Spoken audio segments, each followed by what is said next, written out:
अस्सलाम वालेकुम guys, I hope आप लोग सब ठीक ठाक हो गए एंड हैप्पी संडे आफ्टरनून आप सबको। अब इस वक्त तो बीटीसी वापस 60K की टेस्टिंग कर रहा है, 62.5 की तरफ जा रहा है। जैसे हम लोगों ने अपने एनालिसिस में भी बताया था, अल्लाह का शुक्र है उस तरह से अभी मार्केट अल्हम्दुलिल्लाह प्ले आउट होते हुए हमें नजर आ रही है। जो मेजर न्यूज है इस वक्त वो है एक्चुअली बहुत बड़ी मेजर रशियन एडॉप्शन की। अब जैसे जैसे रूस के ऊपर मजीद से मजीद तर सैंक्शंस डलते चले जा रहे हैं और सख्त होते चले जा रहे हैं और उनकी इकोनॉमी को हर्ट कर रहे हैं, वो ये फैसला कर रहे हैं और वो इसको प्रॉपर्ली रेगुलेट करके लीगलाइज कर रहे हैं कि वो बाकायदा इंटरनेशनल ट्रेड्स अपनी जो हैं वो क्रिप्टो के अंदर करें। और अगर आप लोगों को मालूम हो कि XRP पे स्पेशली वो लोग इस मामले में काम कर रहे थे। अब क्रॉस बॉर्डर पेमेंट जिस वक्त क्रिप्टो मार्केट के थ्रू होना शुरू हो गई in terms of major adoption, वो भी दुनिया के उस हिस्से में जहां पे actual major population of the world वहां है, चीन, इंडिया, रूस, ये जो खिता है अगर आप इसको देखें तो मेजॉरिटी दुनिया के जो फर्द हैं, जो अवाम है, जो लोग हैं, जो नास है, वो वहां रहती है। वहां पे अगर ये मेजर अडॉप्शन और तिजारत वहां बहुत ज्यादा है, बहुत हाई है, क्योंकि वो सारी इकोनॉमीज जो हैं वो एक्सपोर्टिंग इकोनॉमीज हैं। कंज्यूम तो वो करती हैं लेकिन वो मेजरली एक्सपोर्टिंग है। रूस चाहे ऑयल एंड गैस की हो, चीन दुनिया की हर चीज की हो, इंक्लूडिंग ये फोन जिससे मैं वीडियो बना रहा हूं, और दूसरे तरफ जो है इंडिया भी बहुत बड़ी मेजर एक्सपोर्टिंग इंडस्ट्री है उनकी। जब उन्होंने ये चीज करना शुरू कर दी और जिस दिन वेस्टर्न वर्ल्ड उसकी अडॉप्शन पे आ गई कि अब वेस्टर्न वर्ल्ड उनको पे कर रही है क्रिप्टो के अंदर, क्योंकि वो एक्सपोर्ट अपना उसमें कर रहे हैं, क्योंकि उन पे सैंक्शन लगे हुए XYZ जो भी रीजन है उनके, मुझे एक्चुअल फाइनेंशियल लीगल कंस्ट्रेंट्स उसके नहीं मालूम, लेकिन ये बहुत बड़ी क्रिप्टो के अंदर अडॉप्शन की न्यूज है।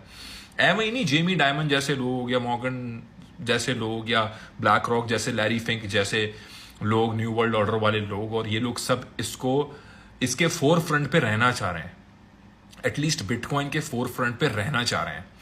तो ये एक मेजर न्यूज है, बड़ी न्यूज है। इन लोगों ने उस चीज को रेगुलेट किया और बड़े प्रॉपरली लीगलाइज करके जो उनका फाइनेंशियल जो विंग है पूरा रूस का, वो इसको बड़े प्रॉपरली अपनी एक्सपोर्ट के अंदर और सोसाइटी के अंदर, अपने फाइनेंशियल लीगल फ्रेमवर्क के अंदर उसको बड़े इंपॉर्टेंटली जोड़ना चाह रहा है। और जैसे मैंने आप लोगों को बताया कि दुबई के अंदर तो यहाँ पे अब आप सैलरीज ले सकते हो क्रिप्टो के अंदर, भाई ये चीज यहाँ पे हो गई है। बहुत मेजर मूव्स हैं ये, बहुत मेजर मूव्स हैं ये। तो ठीक एक साल पुराना अगर मैं चला जाऊं 2023 में अगस्त में, खासतौर पे 2022 में तो चला जाऊं, तो वहां तो भाई इस चीजों से भरी रहती थी मार्केट, और लोग भरे रहते थे ये बात करते हुए कि कोई इसका फ्यूचर ही नहीं है, कोई इसको अडॉप्ट ही नहीं करेगा, ये तो है ही सारे का सारा जो है गलत आम है, ये तो है ही सारे का सारा क्रिमिनल। ये सारा सेंटिमेंट था। बेचा आप लोगों को वो सेंटिमेंट 16,000 पे, और खुद इन्होंने खरीदा क्या, यही क्रिप्टो, यही बिटकॉइन, यही सब कुछ इन्होंने खरीदा। इसी के ETFs इन्होंने लॉन्च किए, इसी को इन्होंने अडॉप्ट किया, इसी को कंपनीज में इन्होंने एक्सेप्ट कराया। लेकिन दुबई जैसी कंट्री, इस सिटी जो है UAE, ये पहले से इनसे एक दो स्टेप आगे रही और इन लोगों ने इसको ब्यूटिफुली इंटीग्रेट किया सोसाइटी के अंदर, अडॉप्ट किया, और ब्लॉकचेन टेक्नोलॉजी के अंदर फोर फ्रंट पे इस वक्त ये है। इवन माइकल सेलर जैसे लोग, दूसरे लोग भी अबू धाबी, दुबई की एग्जाम्पल दे रहे होते हैं। तो ये टेक्नोलॉजी देखो, किसी भी दौर में, चाहे कागज का दौर था, चाहे घोड़ों गधों का दौर था, चाहे पत्थर का दौर था, आग भी जो पहले बंदे ने बनाई, जो भी आग जैसे बनी, वो भी टेक्नोलॉजी थी ना उस वक्त की सबसे तेज तरीन। ठीक है, घुड़सवारी भी जब शुरू हुई तो सबसे जबरदस्त टेक्नोलॉजी थी घुड़सवारी। हाथों से क्राफ्ट करके टूल बनाना जब शुरू हुआ तो सबसे बेहतरीन टेक्नोलॉजी थी वो। तो आज जो सबसे बेहतरीन एक टेक्नोलॉजी है ब्लॉकचेन, अगर उसको आज हम निगेट कर देंगे क्योंकि हम सुस्त हैं, काहिल हैं, या क्योंकि हम सीखना नहीं चाह रहे, या क्योंकि हम ढीठ हैं।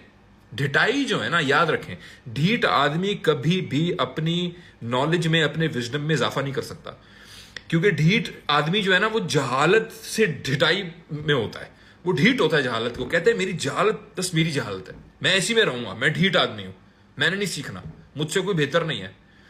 हमेशा अपने आप को समझो, रूम गलती का रखो, अपने आप को स्टूडेंट समझो, लाइफ में आगे बढ़ोगे। मेरा फिर सिंपल फंडा है, नियत अपनी ठीक रखो, सीखो, गलती मानो, उसको दुरुस्त करो, गलती मान के सो ना जाओ, उसको दुरुस्त करो तब तक जब तक गलती को तुम रिप्लेस ना कर दो सही से, ये तुम्हारा फर्ज है। तो ये मेजर अडॉप्शन है भाई, और I think this is just the beginning, this is the beginning.